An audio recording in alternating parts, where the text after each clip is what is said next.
Assalamualaikum warahmatullahi wabarakatuh. Alhamdulillahirabbil alamin. Assalatu wassalamu ala asrofil anbiya wal mursalin Sayyidina Muhammadin wa ala alihi wa sahbihi ajmain, amma ba'du. Pada video kali ini, kami dari kelompok 1 akan mempresentasikan hasil dari makalah kami. Makalah ini kami susun sebagai tugas dari matkul Pendidikan Agama Islam. Makalah ini kami susun dengan tema atau judul Urgensi Menuntut Ilmu dalam Islam. Penyusunan makalah ini dilatar belakangi karena ilmu pengetahuan amat penting bagi setiap individu, bahkan dapat meningkatkan martabat manusia di dalam Islam.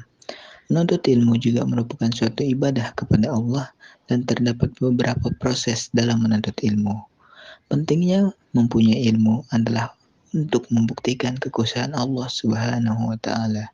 Dengan adanya ilmu, manusia dapat membaca Al-Quran yang mana terkandung segala persoalan yang nyata di muka bumi ini. Ilmu juga memperbolehkan manusia mengkaji alam semesta ciptaan Allah ini. Untuk kehidupan dunia, kita memerlukan ilmu yang dapat menopang kehidupan dunia untuk persiapan di akhirat. Kita juga memerlukan ilmu yang sekiranya dapat membekali kehidupan akhirat. Dengan demikian, kebahagiaan di dunia dan di akhirat sebagai tujuan hidup insya Allah akan tercapai. Sementara rumusan masalah dari makalah ini adalah yang pertama, bagaimana kewajiban seorang muslim untuk menuntut ilmu? Yang kedua, apa hukum dari menuntut ilmu? Yang ketiga, bagaimana adab dalam menuntut ilmu? Yang keempat, apa saja keutamaan dari menuntut ilmu? Dan terakhir, tujuan makalah ini adalah mahasiswa mengetahui bagaimana kewajiban seorang muslim dalam menuntut ilmu. Yang kedua, mahasiswa mengetahui apa hukum dari menuntut ilmu. Yang ketiga, mahasiswa mengetahui bagaimana adab dalam menuntut ilmu.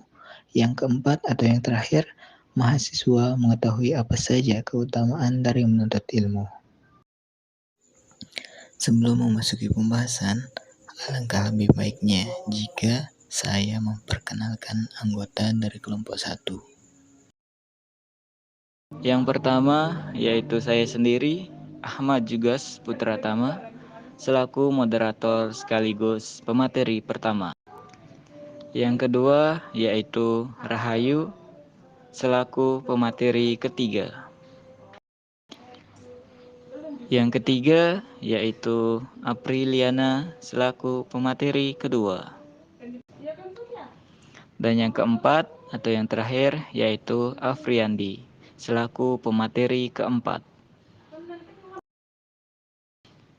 Baiklah, mari kita mulai pembahasan yang pertama, yaitu kewajiban menuntut ilmu. Materi yang pertama yaitu kewajiban menuntut ilmu. Tak sedikit ayat Al-Quran dan hadis Rasulullah SAW yang menegaskan wajibnya menuntut ilmu. Bahkan, kedudukan orang yang sedang menuntut ilmu disamakan dengan orang yang berjihad. Wahyu pertama yang diturunkan Allah Subhanahu wa Ta'ala untuk Nabi Muhammad SAW yang artinya sebagai berikut. Bacalah dengan menyebut nama Tuhanmu yang menciptakan. Dia telah menciptakan manusia dari segumpal darah. Bacalah, dan Tuhanmu lah yang maha mulia, yang mengajar manusia dengan pena.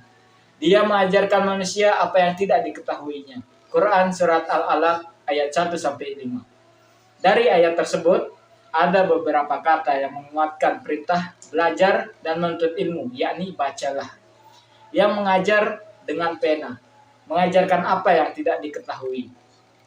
Menuntut ilmu itu tidak dibatasi untuk laki-laki saja, karena wanita pun memiliki hak yang sama dalam mencari ilmu. Semua gender memiliki kewajiban dan hak karena sama-sama menjadi khalifah atau wakil Allah di muka bumi, sekaligus juga menjadi hamba. Sebagai khalifah, tentu manusia membutuhkan ilmu untuk menegakkan syariat Allah Subhanahu wa Ta'ala. Demikian juga Sebagai hamba membutuhkan ilmu agar bisa menjadi hamba atau abdi yang baik. Mustahil bisa menjadi khalifah tanpa ilmu pengetahuan yang cukup untuk mengelola dan merekayasa kehidupan di bumi ini sehingga bisa melaksanakan hukum-hukum Allah. Rasulullah Shallallahu Alaihi Wasallam bersabda, menuntut ilmu itu hukumnya wajib bagi muslim laki-laki dan muslim perempuan. Yang kedua, tuntutlah ilmu sampai ke negeri Cina. Yang ketiga, menuntut ilmu itu dimulai sejak lahir hingga ke liang lahat. Yang keempat, barang siapa yang menginginkan soal-soal yang berhubungan dengan dunia, wajiblah ia memiliki ilmu. Dan barang siapa yang ingin selamat dan berbahagia di akhirat, wajiblah ia memiliki ilmu pula. Dan barang siapa yang menginginkan kedua-duanya, wajiblah ia memiliki ilmu kedua-duanya pula. Hadis riwayat Bukhari dan Muslim. Hadis di atas tentunya sudah tidak asing lagi bagi kita, bahwa kewajiban menuntut ilmu itu diperuntukkan bagi setiap orang Islam tanpa terkecuali. Mengapa wajib bagi setiap muslim untuk menuntut ilmu? Karena ada banyak keutamaan ilmu. Berapa keutamaan ilmu diantaranya adalah, yang pertama, ilmu adalah khususan.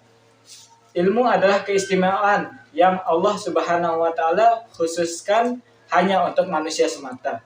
Selain ilmu, manusia dan hewan memiliki kesamaan. Yang kedua, ilmu dapat mengantarkan seseorang menuju kepada kebajikan dan ketakwaan. Dan sebab ketakwaan itu, seseorang dapat memperoleh kemuliaan di sisi Allah Subhanahu wa taala dan kebahagiaan abadi. Keutamaan akan ilmu ini dapat menjadikan setiap manusia senantiasa bersemangat dan bersungguh-sungguh dalam menuntut ilmu. Materi selanjutnya yaitu hukum menuntut ilmu akan disampaikan oleh Apriliana. Materi kedua, hukum menuntut ilmu. Ilmu seperti apa yang wajib dipelajari oleh umat Islam? Tentu saja bukan ilmu yang tidak bermanfaat bagi kehidupan dunia dan akhirat. Ada ilmu yang tidak wajib dipelajari, bahkan haram dan berdosa jika dipelajari. Untuk ilmu yang bermanfaat, maka mempelajarinya akan memberikan konsekuensi pahala. Berikut ini hukum menuntut ilmu wajib. 1. Fardu ain. Menuntut ilmu hukumnya menjadi fardu ain atau wajib dilakukan oleh setiap muslim, terutama jika hal tersebut diperlukan agar umat muslim dapat menjalankan ibadah kepada Allah Subhanahu wa taala. Misalnya, ilmu tentang ibadah yang menyangkut bagaimana cara mempelajari sholat wajib, puasa Ramadan, zakat, haji, dan lainnya. 2. Fardu kifayah. Hukum fardu kifayah berlaku bagi ilmu yang harus ada di kalangan umat Islam, agar tidak hanya kaum di luar Islam yang menguasai ilmu tersebut.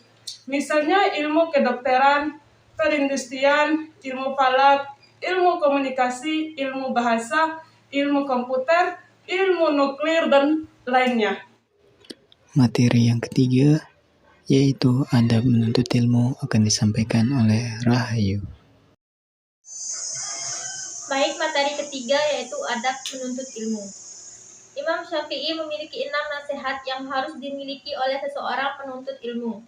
Wahai saudaraku, ilmu tidak akan kamu peroleh kecuali dengan 6 perkara akan saya beritahukan kepadamu secara terperinci. Kecerdasan, semangat, kesungguhan, berkecukupan, bersahabat dengan guru, dan waktu yang panjang. Menuntut ilmu adalah ibadah mulia dan agung. Oleh karena itu, orang yang menuntut ilmu harus selalu memperhatikan adab-adabnya agar mendapatkan ilmu yang bermanfaat dan juga berkah. Adab ini juga akan menjadi aturan khusus bagi orang yang berilmu. Berikut ini adalah adab menuntut ilmu yang harus dimiliki oleh kaum muslim. Yang pertama, beri salam terlebih dulu saat berpapasan dengan guru. Yang kedua, tidak banyak berkata-kata di hadapan guru. Yang ketiga, tidak berkata sesuatu yang tidak ditanyakan oleh guru. Yang keempat, sebelum bertanya, hendaklah meminta izin kepada guru. Yang kelima, tidak menyangkal perkataan guru. Yang keenam, tidak menyalahi pendapat guru karena merasa lebih benar atau lebih mengetahui daripada guru. Ini termasuk dalam perkara kurangnya adab akan dan membuat ilmu kurang berkah. Yang ketujuh, tidak berbisik-bisik dengan orang lain di hadapan guru. Yang kedelapan, tidak memalingkan muka ke kiri atau ke kanan saat berada di hadapan guru. Yang kesembilan, hendaknya duduk dengan tenang dan beradab di hadapan guru.